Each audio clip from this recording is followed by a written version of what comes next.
What is up, Coach Emma here, and welcome back to the Fit Habit Life podcast, where we cut through the noise, talk real health and fitness, sustainable fat loss, and habits that actually work. And on today's episode, we will be talking about what actually is normal. Like, what should normal digestion look like? And by normal, I mean healthy, optimal, not what is normal in today's day and age. And not what is normal to you, what you should actually be striving for. And the reason I want to talk about this is whenever I start with new clients and I ask them, how's your digestion and sleep? Like, oh yeah, it's good, it's fine. And then I dig in and it's like, yeah, I'm waking up 3 times throughout the night. I feel really tired when I wake up. I get bloated every day. And it's like, oh, that might be normal for you, but that is not normal. And that should not be, we should not settle for that. But before we jump in, just wanted to say thank you for listening. If you've been enjoying the show, if you could share the show, rate the show, subscribe to the podcast, that just helps me help more people. Because it helps me get in front of more people, which helps me help more people, which is the goal of this show. So anyway, thank you for being here and listening. So I was just going to basically go through the biofeedback that I rate or have my clients rate on their weekly check-in forms, because this will kind of help you understand and learn what you should actually be looking for and paying attention to. And if you've been gaslit by a doctor or by other people in your life saying it's totally fine and normal, hopefully this will make you feel a little less crazy and give you a reason to continue to seek out guidance and search and strive to figure out what's going on in your body, to get healthy, to feel good, to be optimal. Because it sucks when you're not optimal. It sucks when you feel like crap all the time. It sucks when you're tired and groggy and bloated and gassy and everybody's saying, well, it's normal. What did you eat? Oh, well, you can't eat these foods. It's like, no, that's not really normal. So anyway, let's dig in. So, I'm going to be talking about sleep, hunger, recovery, energy, digestion, stress, and libido, because all of those are really good indicators of signs that something's going on. And maybe these are things you don't pay attention to, but listening to them, you will start to pay attention to them. So first off, sleep. You should not be waking up in the middle of the night, every night. That is not normal. It might be common, but that's not how our bodies are supposed to work. So if you're waking up throughout the night, that could be for a myriad of things. It could be because you're maybe not having enough carbs. Maybe your progesterone's really low due to too much stress. Maybe you're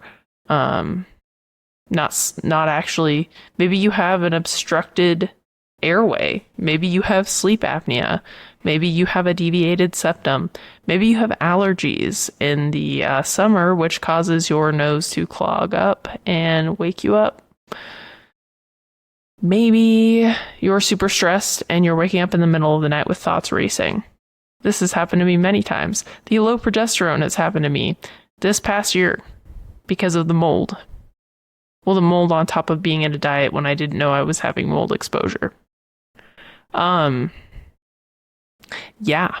So what actually is normal? What should you be striving for? You should be able to sleep 7 to 9 hours a night straight. Not waking up and feeling well rested. Feeling well rested when you wake up.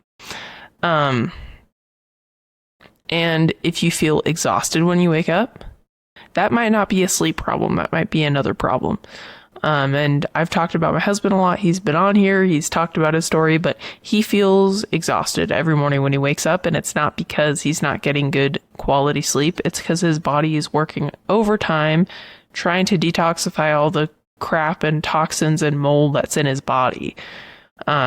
So sleep, really good indicator of something else going on. And like I said, even like with hormones, if you're entering perimenopause and all of a sudden your sleep sucks, progesterone might be really low, and that just happens when you enter menopause. Your all of your hormones drop and cortisol rises. So if your sleep sucks, probably need some progesterone. And then usually too, people just drink too much water close to bedtime, and that can cause waking up in the middle of the night and other things, which that's an easy thing to fix. So anyway, normal sleep, sleeping 7+ hours straight and being able to wake up well rested and ready to take on the day. Hunger.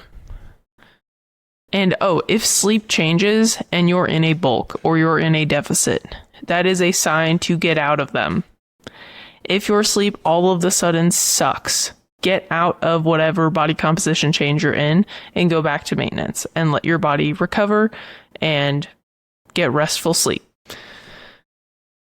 Hunger. And that's why I wanted to touch on that, because hunger at maintenance, you probably shouldn't be hungry, especially if you're eating well-balanced meals throughout the day, you're eating enough calories and you're not overtraining and you're not overly stressed, and your meals are balanced. So they have a carb, a protein, a fat, and a fiber source to keep your blood sugar levels stable, because spikes and dips in blood sugar, while our bodies can handle it if you're healthy, that tends to stimulate appetite, because a dip in blood sugar will cause a dip in energy and your body's like, eat more food. So if you're eating about 3 to 5 balanced meals throughout the day and you're hitting your maintenance calorie range, you should not be hungry. You should not be starving. If you are, then you might need more calories. And if you're overly stuffed, but this signal, if you've been chronically dieting for a long time, this signal will not really be indicative of what your body actually needs. So that's a little caveat there. And then going into specific like periodized nutrition phasing, if you're in a surplus, you will feel overly stuffed. At maintenance, you shouldn't feel like you're stuffing your face unless you're eating like cauliflower florets, like by the pound. But in a bulk, you will feel overly stuffed because you're trying to change your body and your body doesn't want to change. So it's going to be really uncomfortable. In a cut, you will be hungry. And that's also normal. I'm sorry, I'm tired today, guys. That's also normal, but that's okay. As long as you're not ravenous, if you're slightly hungry, that's part of it, because you're consuming less calories than your body's burning, which is allowing you to lose body fat. So keep that in mind. It's normal to feel like that when you're in a fat loss phase, but there's hacks for that I've talked about before, like just eating more fiber than you usually do, swapping like starchy carbs for like rice, for like potatoes, and bread and pasta for like potatoes, and vegetables like broccoli, using rice, cauliflower, and with some white rice, so you get more volume and you feel a little bit more full. So those are some little hacks. I might just not be intaking enough oxygen. I'm really not that tired. Anyway, so that's what's kind of normal for hunger. And as I said, if you've been eating very low calories for a long time, your body will hijack the signal and make you not hungry because it's trying to adapt to what you're doing and trying to make you feel more comfortable. So that's when you're trying to increase calories, if you haven't for a long time, you're not going to feel very comfortable. It's going to be uncomfortable. You're not going to be hungry. You're going to feel stuffed. That's okay. That's part of the process. And eventually your body will adapt and you won't feel stuffed. You'll feel perfect and you'll have more energy and you'll feel better. So anyway, and that leads us to the next one, recovery. So what is normal for recovery?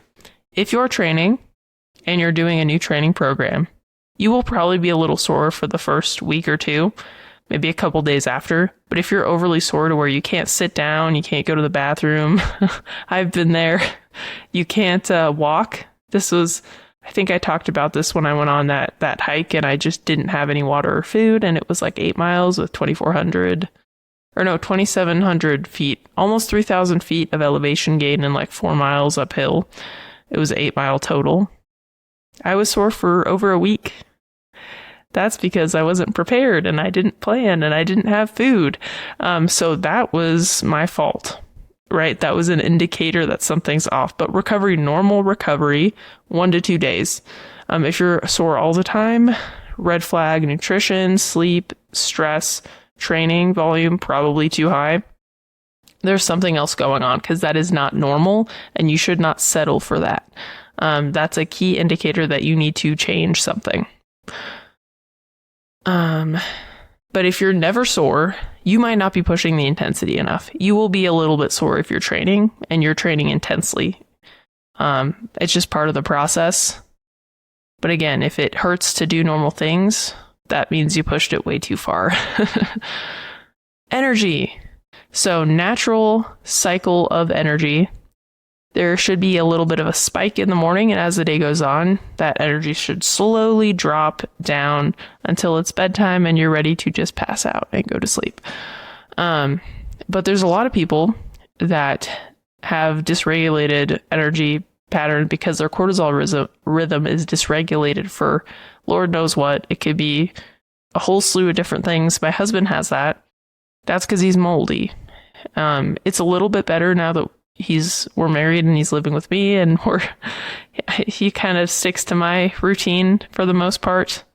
Not forced, kind of sometimes forced.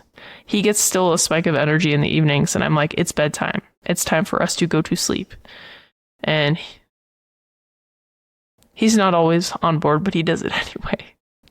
Happy wife, happy life, right?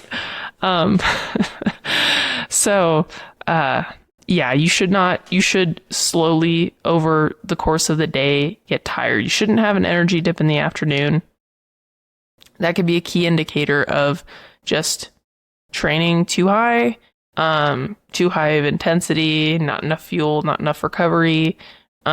Maybe your lunch wasn't super well balanced and you had a blood sugar spike and dip. Maybe you're overly stressed. And by mid-afternoon, your body's just like, give me a nap, please. Because I have had that many times. So ideally, spike in the morning and slowly as the day goes on, decrease. And that's kind of what it should be. So if it's not, key sign to dig in a little bit could be meal timing, could be meal composition, could be training intensity and training volume.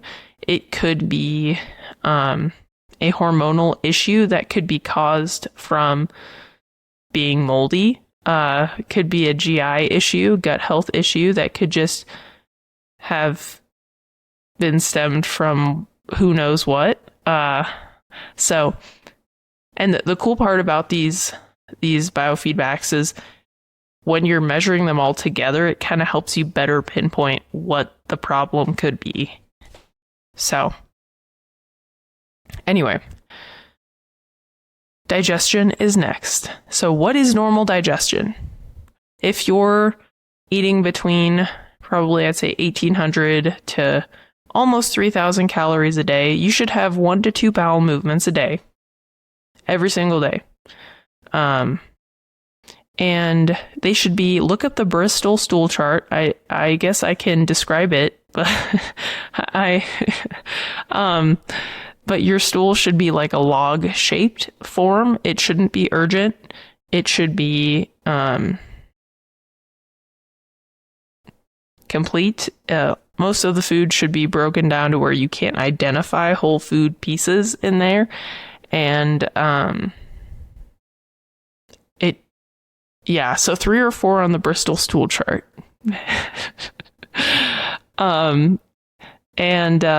Shouldn't be urgent.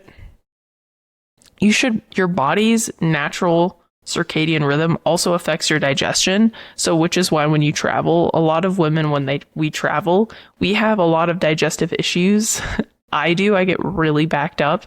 I guess probably TMI, but it's because your circadian rhythm is shifted. Traveling is physically stressful where the blood flows away from the digestive tract, which slows things down, slows down the motility.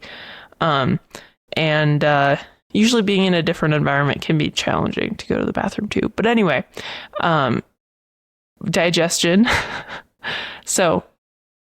And it should be about the same time every single day.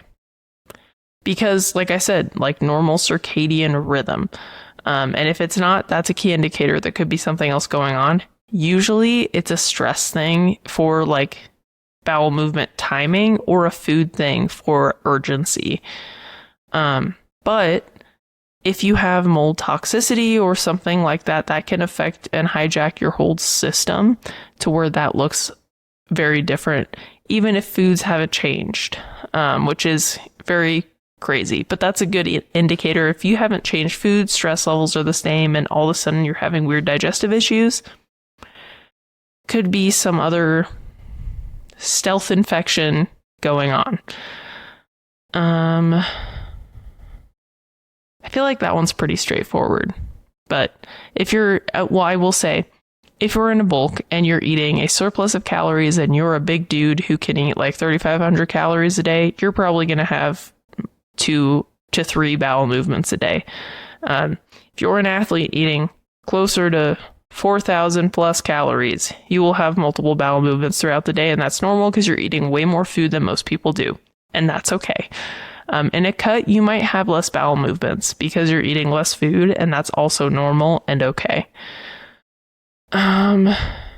So yeah, that's normal digestion. And then stress. So what is normal to everybody is kind of different for this one, but the biggest thing to pay attention to is how resilient are you? Like overall stress levels, if you're feeling very, very overwhelmed for stuff that wasn't as overwhelming as it was before, like you're doing less stuff and you're just feeling like it's harder to get that stuff done, that could be an indicator that there's something else going on. Like for me, this past year, since we moved into our house, my cycle irregularities have been just crazy. Like I have been more stressed and had a regular cycle even after my loss of it for 6 years or however long it was. But this past like year since living here, even like life stressors that, you know, are fairly stressful, sure, but I'm not feeling as stressed by them. That is impacting my hormonal health. And that's because of the stealth infection, the mold that is in my body that my body's trying to detox. It's like we don't have enough energy to reproduce, so you're not going to have a cycle, and we're going to leverage that energy to detox mold. So if you're less resilient than you were before to the same stressors, could be something else going on. So it's something to pay attention to. And as we age, right, that's going to change. Our hormones are going to change. Cortisol elevates. Progesterone, estrogen, testosterone decrease as women. As men, testosterone does decrease as you age, and cortisol rises a little bit as well. But a lot more drastic for women.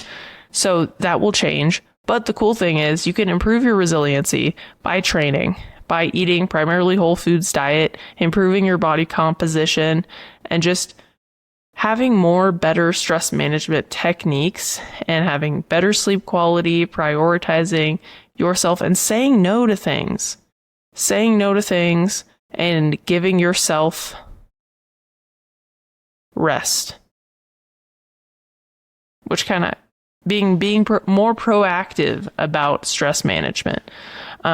But anyway, those are just tips and tricks, but monitoring your stress levels and kind of looking back on other stressful times that you've had. Are you more resilient now, or are these small issues more taxing on you than they've been before? And then libido is the last one. And this is really, really important. Not everybody's libido is the same. Just everybody has different levels of sex drive, and that's totally normal. But to not have a sex drive at all is not normal. And that's a key indicator that there is something else going on. And if you're in a cut and all of a sudden you have no libido, it's time to get out of that cut. And some of these other issues can impact libido too, right? If you're having gas all the time or you're bloated, I guess that goes back to digestion. You should not be bloated every day. That's not normal. That's a sign there's something else going on. I didn't dig into that as much. I just kind of talked about bowel movements, but that's not normal. Acid reflux isn't normal. Burping all the time isn't normal.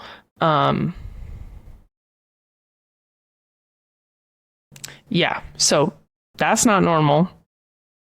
But if you're bloated, right, you're probably not going to want to, have sex. I mean, I don't when I'm bloated. Like that sounds terrible. It's embarrassing. Like you don't feel comfortable, right? So some of these other things can impact it. But if you notice you just have no drive at all, like that's a red flag that something is going on and that needs to be addressed. So that's why I ask. I don't ask because I don't really want to dig into that with my clients. I just want to know, like, hey, is this worse than it usually is in like a normal state? And especially if we're in a fat loss phase and we notice that libido just tanks, time to get out of that. Time to get out of that phase. But anyway, hopefully this is helpful. Hopefully this helps you kind of dig in and kind of pinpoint like what could be improved. And if you've been gaslit by doctors or friends, family members or whatever saying, well, that's normal, don't even worry about it. Well, it's not. It's not normal and it's okay. You're not crazy. If you have questions about these, I can help. I've helped a lot of clients through a lot of different health challenges, from moldiness to you name it, digestive issues, bloating, severe cramping, reflux, autoimmune conditions, and skin issues. I can help. And if a doctor's telling you that you're crazy and there's nothing you can do and you have to be on a drug, red flag. So if you want any extra insight, you can just book a discovery call. I'll help you out and let you know, like, hey, this actually is like a problem. And I can help with that. And if I can't, I will refer you out. I stay within my scope. I am not a doctor. I am a functional health and fitness coach. So within my scope is lifestyle, training, nutrition, supplementation, dietary changes, stress management, sleep, all that stuff. And I partner with Rise. So it's a wellness and hormone replacement therapy clinic. So if I can't help you with something, I can actually go on calls with you and make sure that you're getting the help that you need from a medical professional who's not going to gaslight you. And they're actually really good. I've been on a couple calls with clients. I've been very, very impressed. So anyway, I can help and I'd be more than happy to help. In fact, I'd be honored to help. This is my purpose, is to help people navigate their health and fitness challenges, because I've been through everything except for menopause and pregnancy, but God willing, we'll go through those someday if I live long enough. So anyway, if this has been at all helpful, if you could rate the show, share the show, subscribe to the podcast. And if you want some help, just hit me up on Instagram or book a consultation. I'd be more than happy to. Anyway, that is all for today. I will catch you guys on the next one. Peace.